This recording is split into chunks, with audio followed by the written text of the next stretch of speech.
Hello friends, welcome back to my channel. મારી ચેનલનું નામ છે મિષ્ટી અલ્પાની દુનિયા. પ્લીઝ ચેનલને સબસ્ક્રાઈબ ના કર્યો તો પ્લીઝ ચેનલને સબસ્ક્રાઈબ કરી લેજો. મારો વિડીયો ગમે તો લાઈક કરી દેજો, શેર કરી દેજો અને કોમેન્ટમાં જે કંઈ બી તમારા સુઝાવ હોય તો પ્લીઝ મને શેર કરજો. સો ફ્રેન્ડ્સ, સવારમાં બધાને જય મહાદેવ. અને વિડીયોમાં મારા પૂજાના વિડીયો શેર કરું છું તમને. મારી કાનાજીની સેવા શેર કરું છું, પ્રભુની સેવા શેર કરું છું. અને એમાંથી કદાચ તમને કંઈ મદદ મળતી હોય તો બસ દિલથી એવું થાય છે કે હું ભગવાનની પૂજાનો વિડીયો શેર કરું. સો નિત્યક્રમ મુજબ હું પૂજા કરવા માટે આવી ગઈ છું. મારા ઘરમાં મંદિર ઉપરના માળ ઉપર છે, એટલે મારે એવું કહેવું પડે છે કે આજે મેં ભગવાનને ચંદનના લેપથી સ્નાન કરાવ્યું છે. અને ચંદનના લેપથી સ્નાન કરાવવાનું મને મન થયું આજે, કારણ કે ભગવાનને મને એમના પ્રત્યેનો એક એવો ભાવ જાગે છે. બધા કહેતા હોય છે કે કાનાજીની સેવા, લડ્ડુ ગોપાલની સેવામાં આપણને ભાવ જાગે છે, અને એ વાત સાચી છે. મારો જાત અનુભવ છે અને મને એવા ભાવ જાગે છે કે હું આજે આ કરું, હું આજે આ કરું.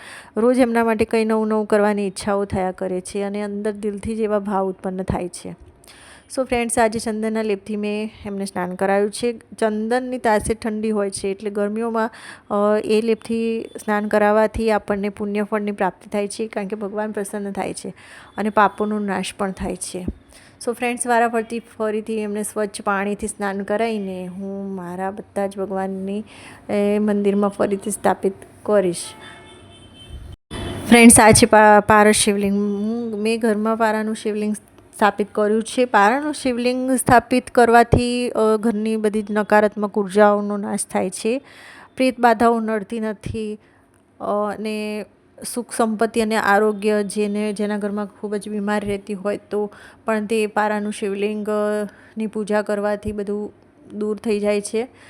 અને એટલી બધી આપણને વિપત્તિઓ નથી આવતી. વિપત્તિઓ આવે છે, વિપત્તિઓ દરેકના જીવનમાં આવે જ, પણ વિપત્તિઓ સામે લડવાની એક શક્તિ મળી જાય છે. અને એ પારા શિવલિંગ કદાચ એમની તરફ ખેંચી લેતું હશે, એટલે આપણી વિપત્તિઓ ધીરે ધીરે નષ્ટ થતી જાય છે. આજે મેં ચંપાના ફૂલથી ભગવાનને